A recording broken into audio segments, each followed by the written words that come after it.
Da hinten. Außer sie meinte natürlich nur in der Umgebung. Alter, wir haben jetzt im Prinzip so viel fucking Story gehabt. In den kleinen Bereich gequetscht von der Wüste. Der Droschmetterling! Nein! Du Hund.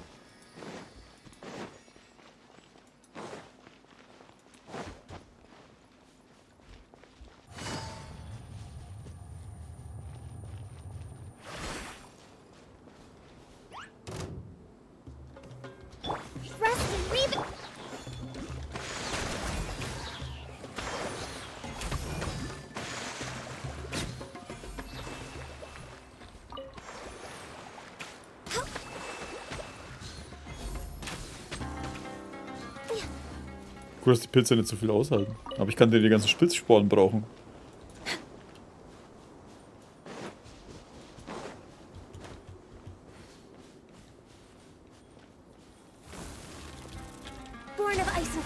Ich finde es bisher auch ganz cool, weil das so viele verschiedene Facetten halt auch hat.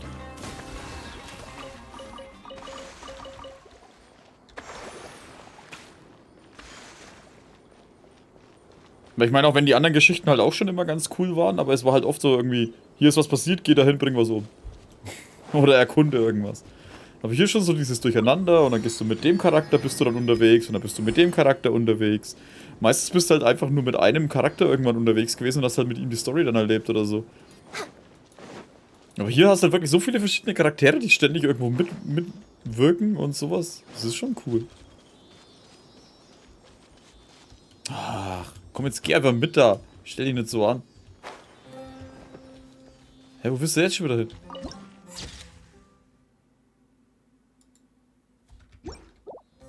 Ja, das habe ich schon mitbekommen. Je nachdem, wie du gekillst. Aber ich habe immer keinen Bock, irgendwas zu wechseln. Vor allem, weil ich in letzter Zeit eigentlich selten einen Elektrocharakter dabei habe.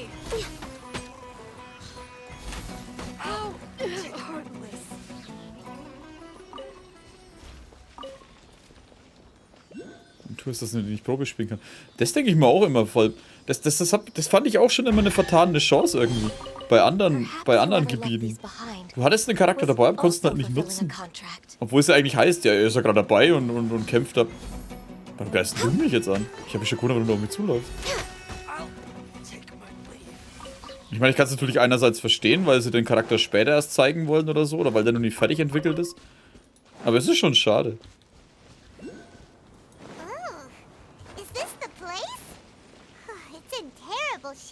Hillichus. Empty and forgotten. Not Monsters! Watch out! Warte mal, warum Hillichus eigentlich?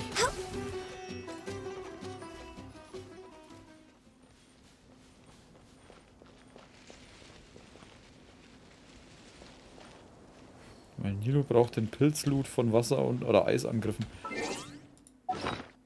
Ja, und die nächste braucht ja auch was. Die Nahida. Wo war denn das Zeug? Zistenstaub, Sporenpulver, Sporen der Pilzbestie. Achso, und ein robuster Skeletorium. Wahrscheinlich das dann, ne?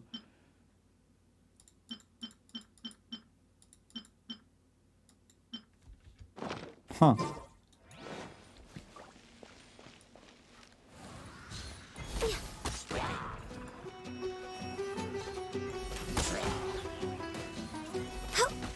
Und das Ding ist, es gibt ja so viele... Oh! So viele Pilzbestien in Sumero. Wow, was ist mit dir los?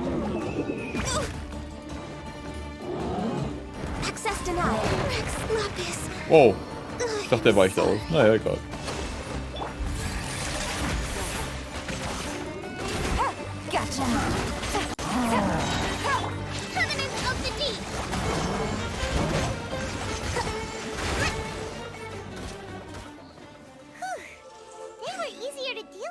Was für ein Gegner? Was für eine Art Gegner hast du denn erwartet? Super strong bandits? Or monsters taller than buildings dropping out of the sky? Or, you know, something like that. He looks super serious. we gotta stay on our A game too. This is the one.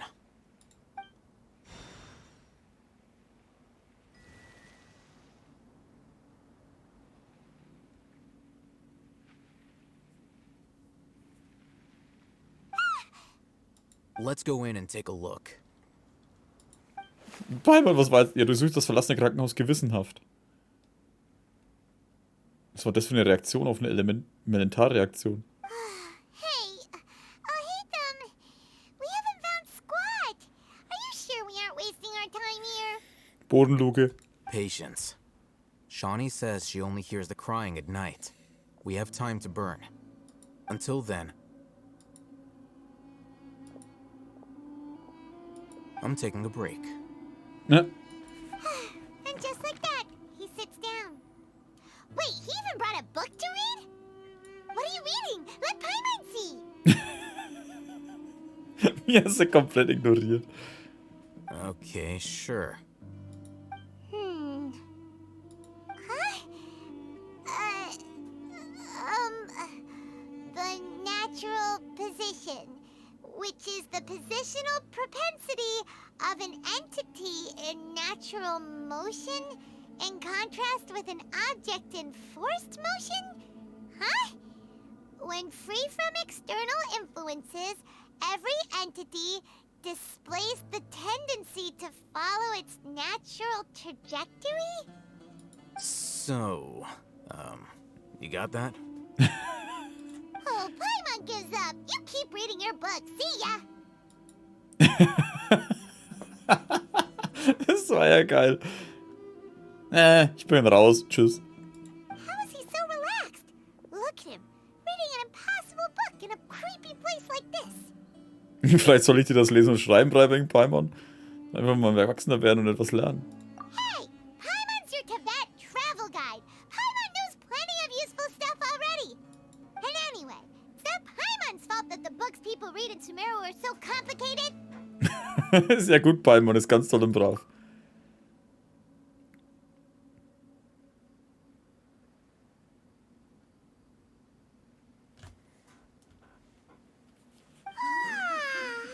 Paimon's getting so sleepy. Huh? What was that sound?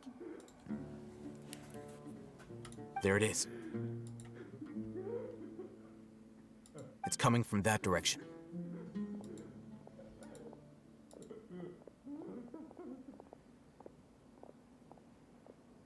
Is the sound coming from here? Huh. Paimon's not seeing anything.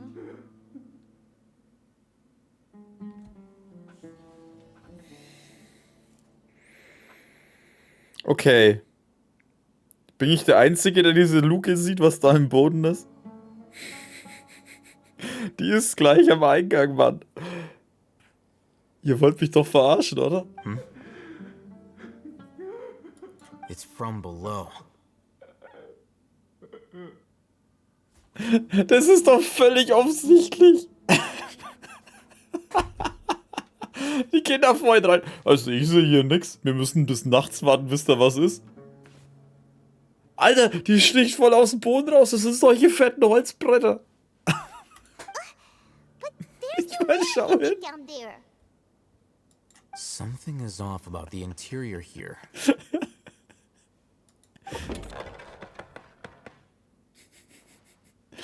Du konntest sogar durchschauen, dass da unten was ist.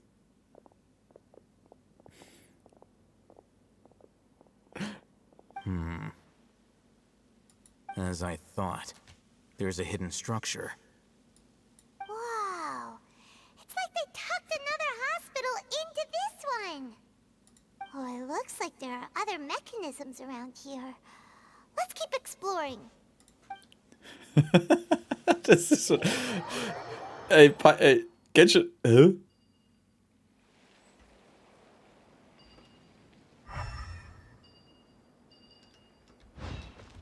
Achso, wir sollen jetzt das Zeug aktivieren, oder was?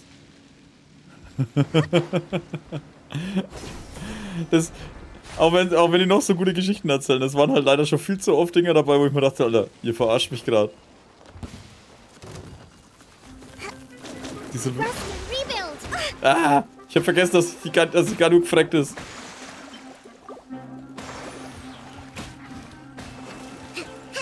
Hä, wie sind die gefreckt, Alter? Die halten ja nix aus. Roxdendro. Ja, das ist mir schon klar, bloß ich war jetzt so... Also wie gesagt, Genshin erzählt ja echt super Geschichten, aber manchmal, ne? Da denke ich mir so, Alter, Leute. Das ist genau vor euch, Mann. Trainee Forest Ranger call.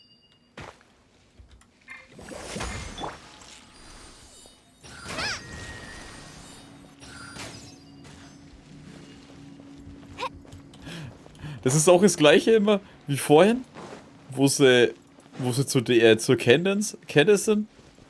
Cadence, Alter. Und dann kommen sie so hin, die Dea steht halt gleich daneben. Paimon so, hey, Cadence, ey, wir haben das und das gefunden und bla bla bla. Oh, Dea, du bist ja auch da, Alter, die steht daneben. Sag doch einfach, hey, Candace und Geas.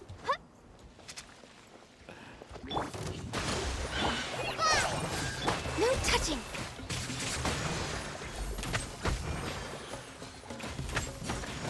Das wirkt halt immer so, wie wenn sie es absichtlich ignorieren würden. Hä? Oh, da ist ja noch einer. Just like we rehearsed. Oh nein, sie haben sie erledigt. Forest Ranger.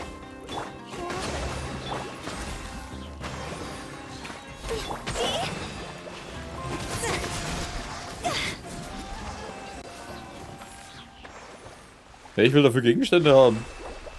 Ah, das war jetzt ein bisschen dumm. Alles klar, wir haben ein paar Sekunden Zeit. kurze Trinkpause.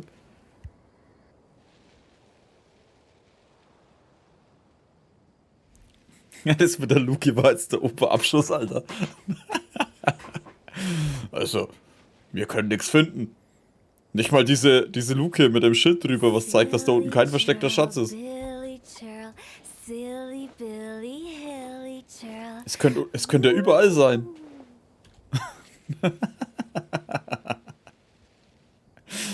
Oh, ich weiß, ich lache wahrscheinlich zu viel drüber, aber das ist halt einfach nur so geil.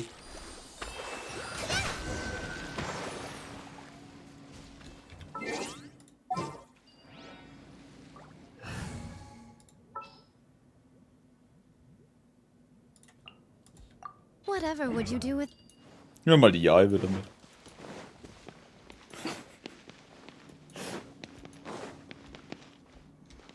Oh mein Gott, diese Luke einen Raum weiter.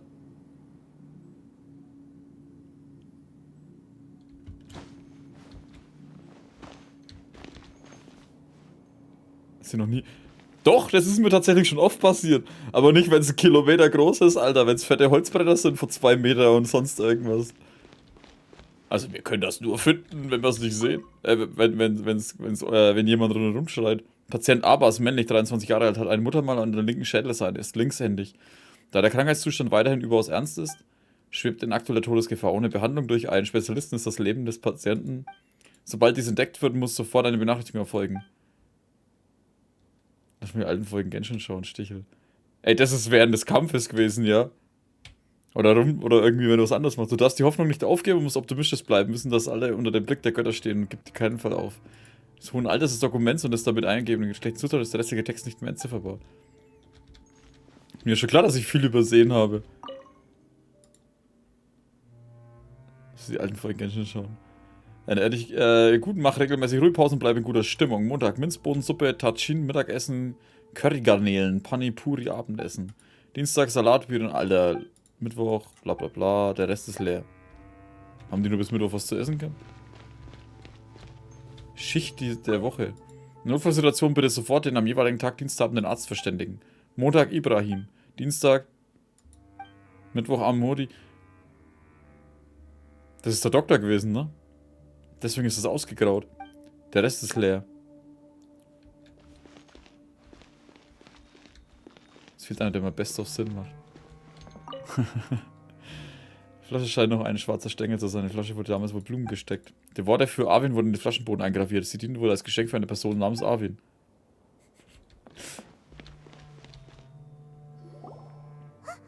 Look, there's someone over there. Good idea. Let's approach him slowly without alarming him.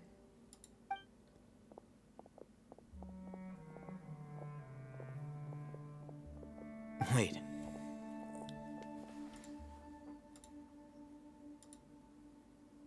You're...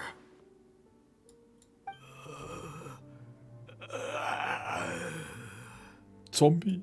He can't speak, and his eyes are unfocused. But he looks too young to be anyone's grandfather. Also, why is he the only one here? Didn't expect to see him here. You know him? He's Razak, a senior of mine at the academia. He's a scholar too? Is he the kind that holes up in a forest and mumbles stuff about training? No. And that's the problem. Razak was never involved in any of those things.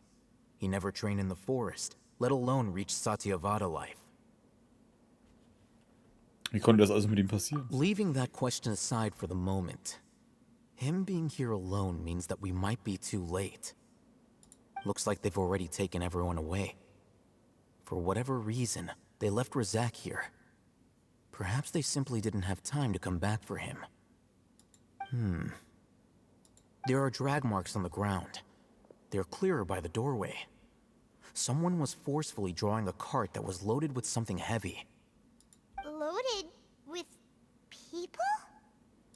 That is one possibility. It looks like they were in a hurry, as if they were afraid of being caught. And the symptoms are identical. Looks... Huh? Why do you say that? Allow me to jog your memory. Recall your time at Port Ormos. Don't you think his symptoms look familiar?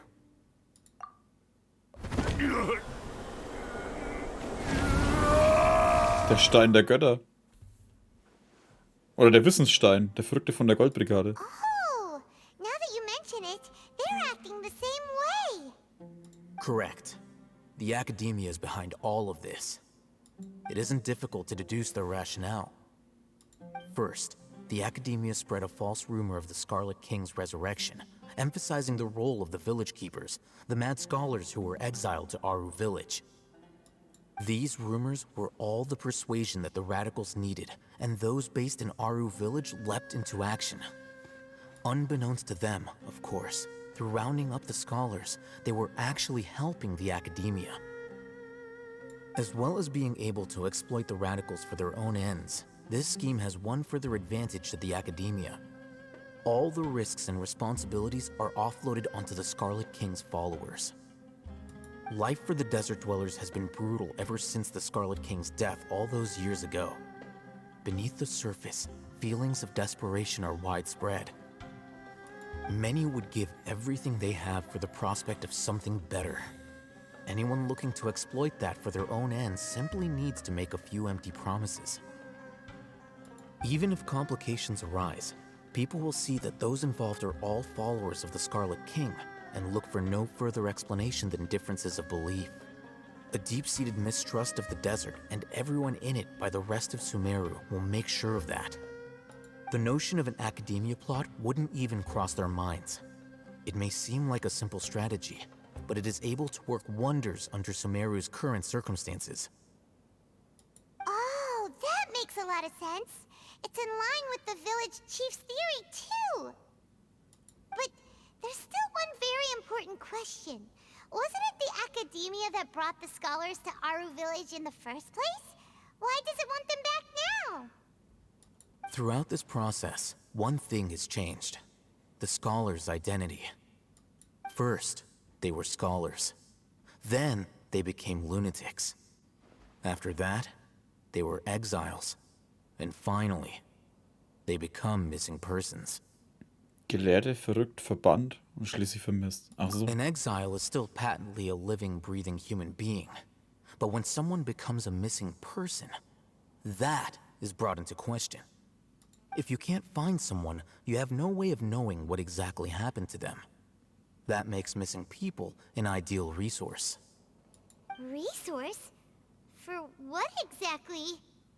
One possibility is that the information in their brains could be extracted into knowledge capsules. Extracted? You mean canned knowledge comes from people's brains? With the technology of the Sumeru Academia, it's entirely possible. Perhaps the process caused them great suffering, which is why they cry out in the dead of night when no one is watching them. So, the human brain... Nope, nah, Hyman doesn't want to think about this.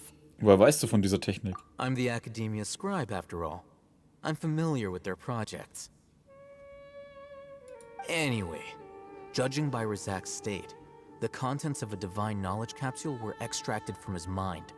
But something went wrong in the process. Or perhaps his curiosity got the better of him, and he used such a capsule for himself.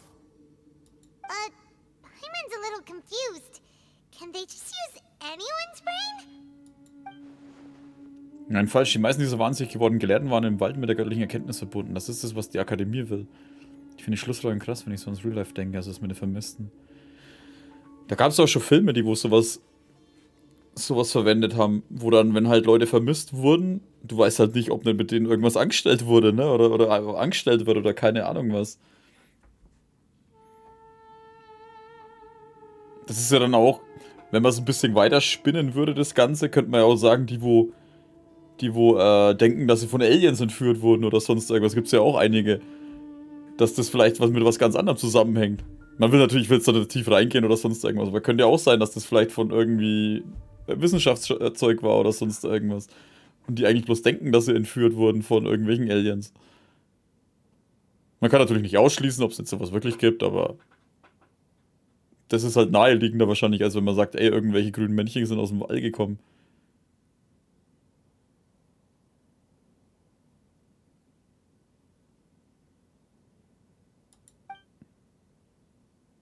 Man kann sogar sagen, dieses Wissen hat mit den Fatui, El Dottore und Scaramouche zu tun. Sie nutzen es, um Scaramouche in einen Gott zu verwandeln. The look on your face tells me you've realized the answer.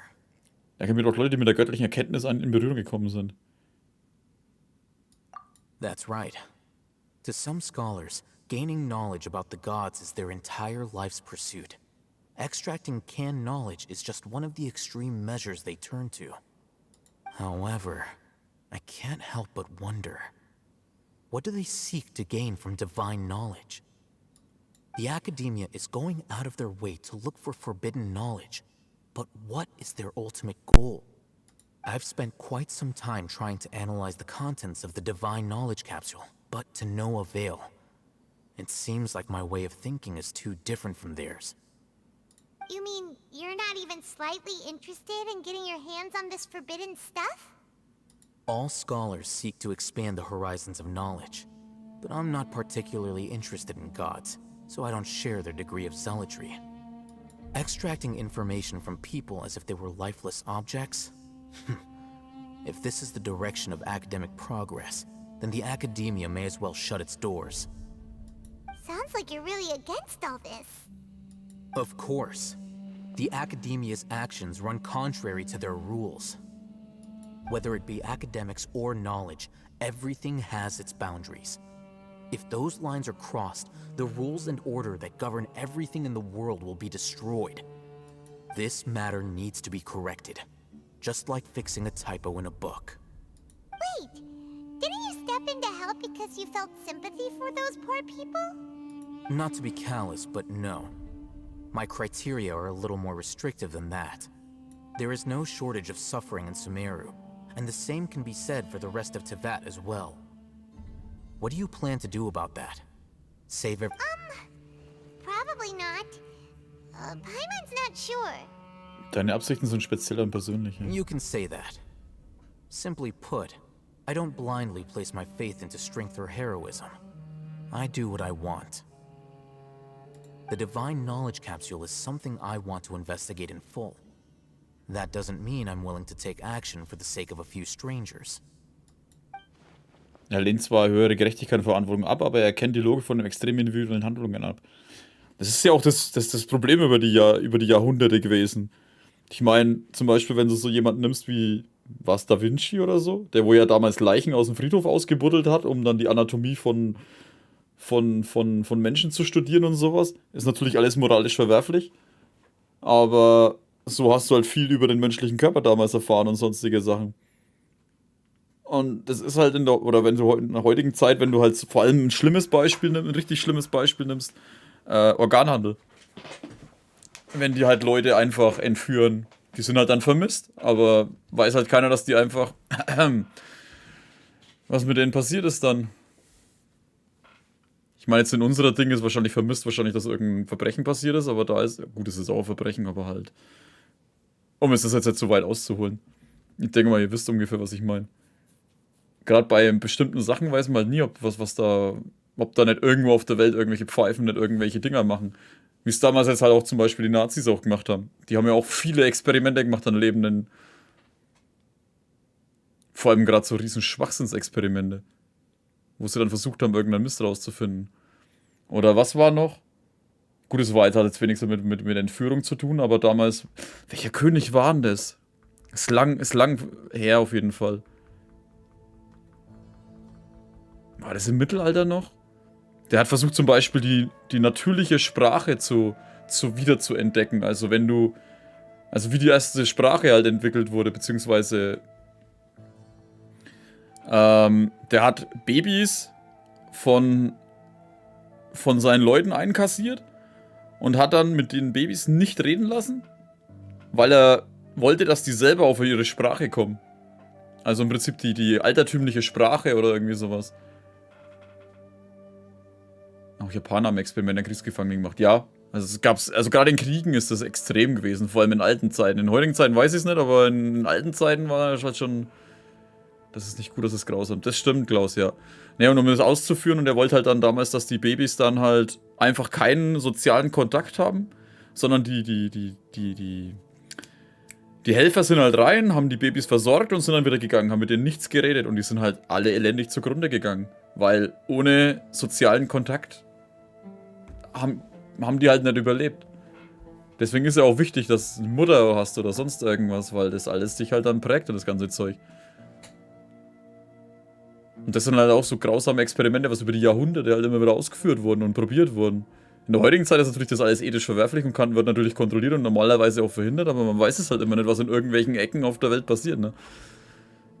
Ohne jetzt da jedem Angst machen zu wollen. Kennt die Logik, blablabla. So eine Person ist vielleicht gut als Kamerad geeignet. Hyman's been wanting to say this for a while. There are a lot of bad guys in the academia, but you're not one of them. You're their weirdo. You're probably right. Though I must say, I quite enjoy this feeling of being the odd one out. Uniqueness is also an asset, is it not? Wow, that's a great way to think about it. Paimon's really impressed. If only Miss Shani had a similar mindset, her life would definitely be a lot easier. I'm just a more likable person than her in general. There's nothing more to it than that. Und was machen wir mit ihm? He won't last long if we leave him here. Let's take him with us. We'll work out our next step after we return to Aru Village.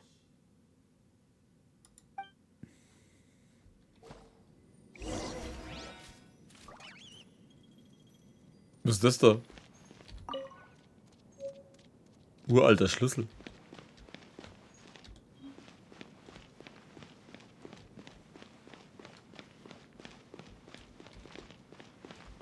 Wie haben denn hier die Leute rausgekarrt? Jetzt habe ich mich vorhin schon gefragt, wo ich gesagt habe, ey, die haben doch wahrscheinlich mit der Karre oder so rausgezogen. Denke mir, ja, aber... Jetzt über die Treppen kann ich es mir noch erklären, aber... Haben sich die Leute dann hochgeschmissen oder so? Oder ist hier ein Aufzug?